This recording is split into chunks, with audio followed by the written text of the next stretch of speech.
From heist-within-heists to shocking betrayals, we're here to untangle the series' many complex knots. This is the ending of Kaleidoscope Season 1 Explained.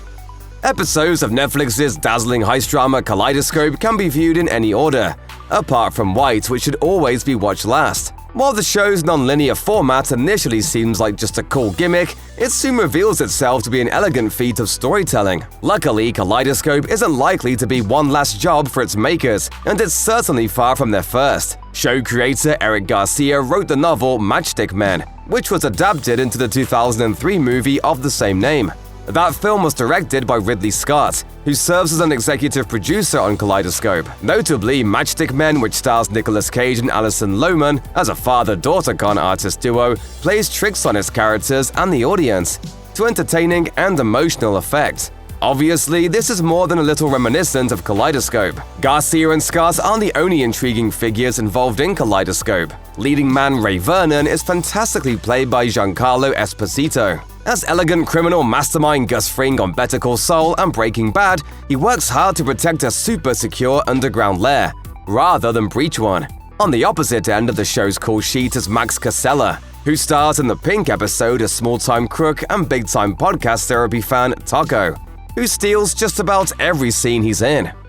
Stan Loomis, played by Peter Mark Kendall, is a smuggler who loves the finer things in life and lacks a taste for personal growth or even basic heist hygiene. More than once, Stan's distractible, dreamy nature leads to ruin for the crew. Most notably, he leaves his hipster glasses at the scene of the crime and makes a getaway in a car with easily traceable vanity plates. Though he's one of the least violent members of the crew, Stan indirectly spills his share of blood. Carlos takes out Stan's mother and wife, and Stan dodges the feds when they take down Bob. By the end of Kaleidoscope, Stan has also butchered any chance he once had to learn from his mistakes. Still, he lives to try another day, and stuff his face with tacos when he realizes Judy has likely taken the money and run. A bent lawyer who moonlights as a fence, Ava Mercer is Agent Nazan Abbasi's White Whale. To protect Ray after he escapes from prison, Ava notifies the FBI that Nazan is using drugs on the job.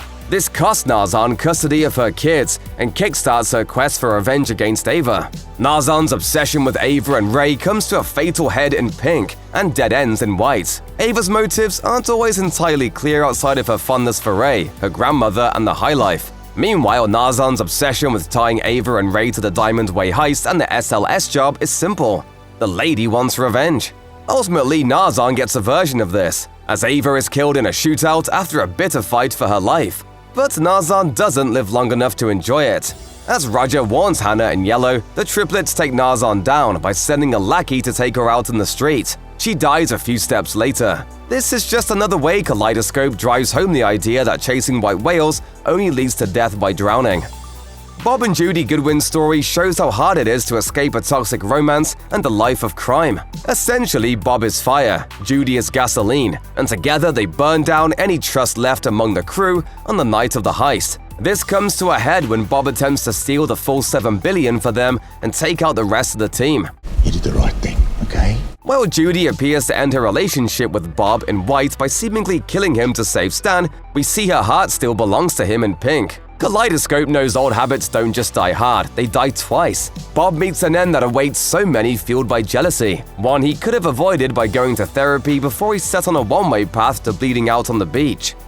Though RJ is great with mechanics and music, the crew's getaway driver doesn't have much to do, aside from making the occasional funny comment and shooting Bob in the buttock. Despite having a sweet, winning energy, RJ still loses big time. Crime isn't in RJ's nature, but he fights to prove himself to Ray and the crew. One of the central questions Kaleidoscope asks is whether anyone can really change, and if it's worth it. RJ changes from a fairly good dude to a hardened criminal by drawing a gun on Bob. However, he can't quite make the tough guy transition stick, especially since RJ's trying to protect Judy, who kills him to protect Bob. Ultimately, he's just too good for the heist game, and way too bad at playing it. On a happier note, Hannah's sister Liz survives the emotional ending of Kaleidoscope. Like RJ, we don't know much about Liz, but we know she's comfortable enough with crime to manage to keep her nose clean. However, RJ might have gotten off easy if Liz traded her life of leisure for a life of helping Hannah manage the triplets' wealth.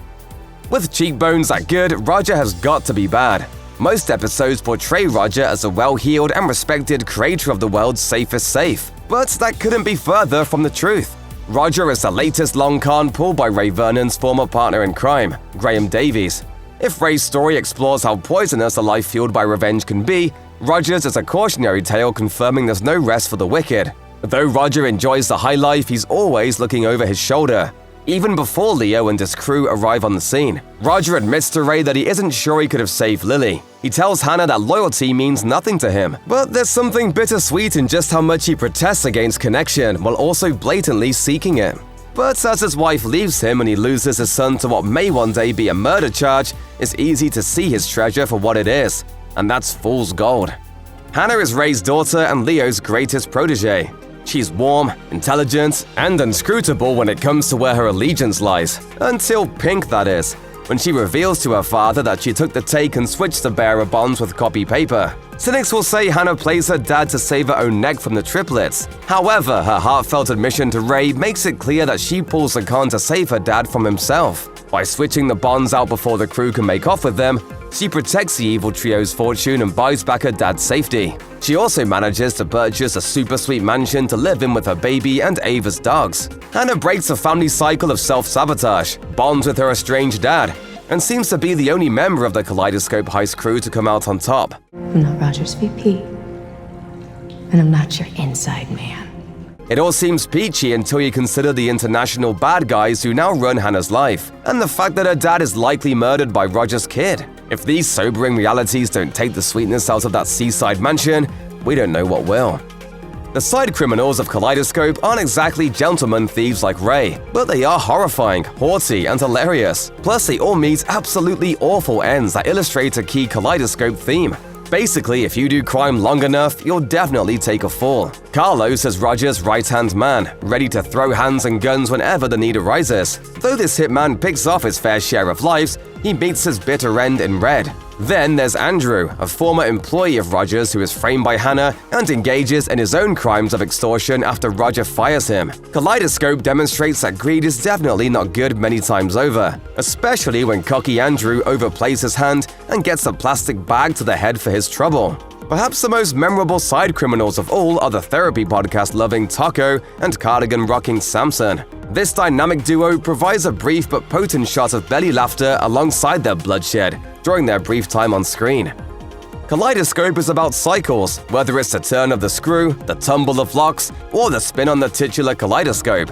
These characters circle the truth of themselves through each choice they make, then endure the full circle consequences, and occasionally the benefits. At the center of these overlapping cycles is Ray Vernon, alias Leo Papp. Cycles are nearly impossible to break, and Ray is the foremost symbol of this theme. Many episodes are framed by his attempts to express to Hannah why he's done what he's done, and why so much of it is motivated by his desire to change, or at least to redeem himself. It's never been about the money for Ray.